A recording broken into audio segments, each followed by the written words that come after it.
Interest rates are rising, and the US finance is going bankrupt. The US government's finance has revealed that the house has not been repaired and the road has not been repaired. Where has all the money gone? Hello everyone, this is Little Blue Chinese Life. First of all, where did your taxes go this year? Education, medical care, policing, or interest? That's right, it's the kind of interest that doesn't do anything but charge money. The latest fiscal data tells us that the federal net interest expense is setting a new historical record, growing faster than anyone else and stealing a bigger and bigger piece of the budget cake. To put it figuratively, the US finance is very similar to the Moonlight Clan who maxed out their credit cards. They pay the interest first every month and queue up for other things. Before the video starts, please subscribe to our Little Blue People's likes and comments.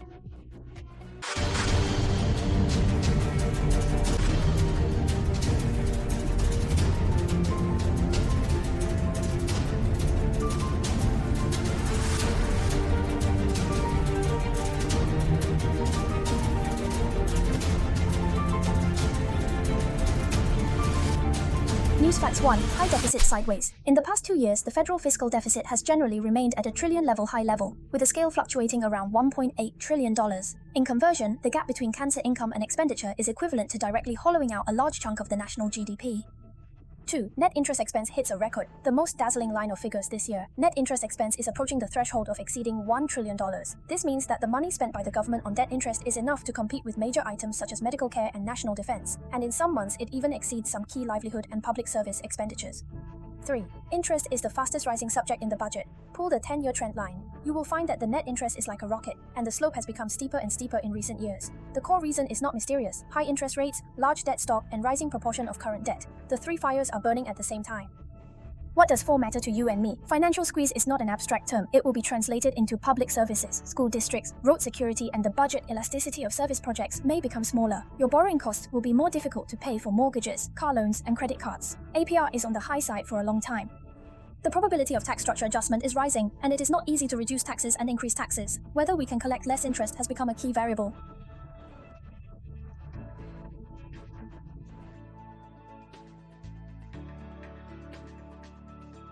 2. In-depth analysis and dismantling. 1. Why did the interest rate peak so fast? 1. Compound interest effect of rising interest rates. In the past 2 years, market interest rates have risen significantly. Although the yield of 10-year government bonds has only changed by a few percentage points, it is a tsunami-level interest bill stacked on the debt base of tens of trillions of dollars. If you add a few points to your mortgage, your monthly payment will increase, let alone a big federal copy. 2. The debt base is large and the cost of renewal is naturally high. The financial situation has been unable to make ends meet for a long time, and the debt demand is getting bigger and bigger. When the maturity refinancing interest rate is replaced, the coupon rate rises, the old debt rolls into new debt, and the coupon rate is more expensive.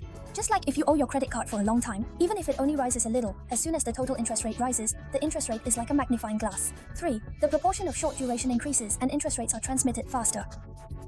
The cost of the January high interest rate cycle is immediately reflected in interest expenses. Today's interest rate turned into fiscal pressure this year, without much buffer loan. 4. Inflation and rigid expenditures have fueled the flames. The increase in fame and fortune expenditures has expanded, and the space for fiscal freedom has been squeezed smaller, and interest rates naturally appear more dazzling. Second, the triple consequences of finance being squeezed by interest. First, public investment and services are passively slimmed down. When interest is divided into a larger piece, the government will either increase taxes or cut expenditures. The projects that are most likely to be knifed are often projects with medium and long-term returns, but no short-term achievements. Infrastructure maintenance, scientific research and education, community service. In the long run, this is tantamount to weakening the potential economic growth rate, which in turn depresses fiscal revenue, which is a vicious circle. Second, local finance is under pressure, and people's body feel worse. The federal level is tight and easy to transmit downward.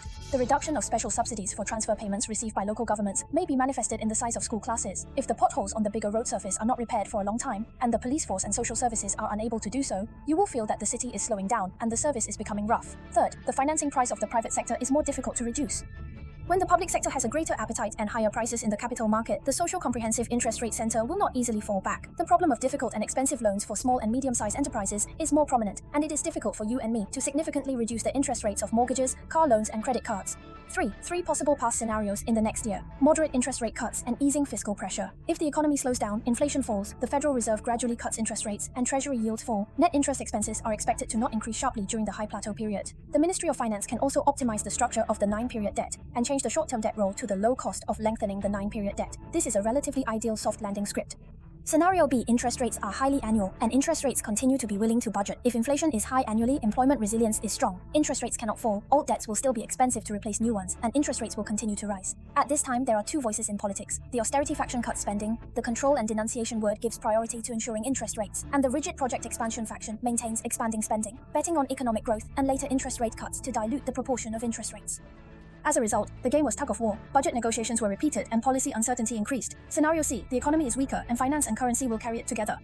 When growth is significantly weak, interest rates come down, but so do taxes. On the surface, the interest burden is reduced. But in fact, the total plate is narrower, which is easy to trigger new stimulus demands. How to strike a balance between steady growth and stable finance tests the art of operation. Talk about interest expenses, like your cat that doesn't do anything but eats the most. If you feed too much, you won't have money to buy cat scratching boards, canned cats, and finally, you have to save cat litter. The same as the financial point. The more interest you eat, the less you will leave for education, infrastructure, and scientific research. But you have to feed it, otherwise the whole house will be in chaos.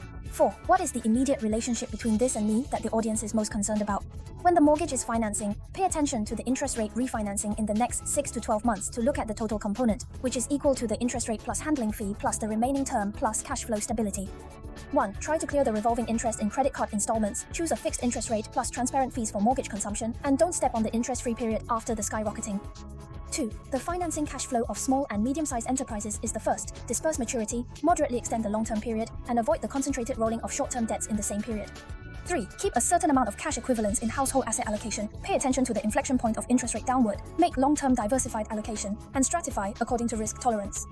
In a word, owe less expensive money, stretch it for a long time, keep some cash and hold it for a meal. Finally, for ordinary families and small businesses, stabilizing cash flow, reducing the burden of high interest rates, and reserving safety cushions are the first principles of crossing the cycle. Please like and comment to share with your friends around you. I am a little blue man. See you next time.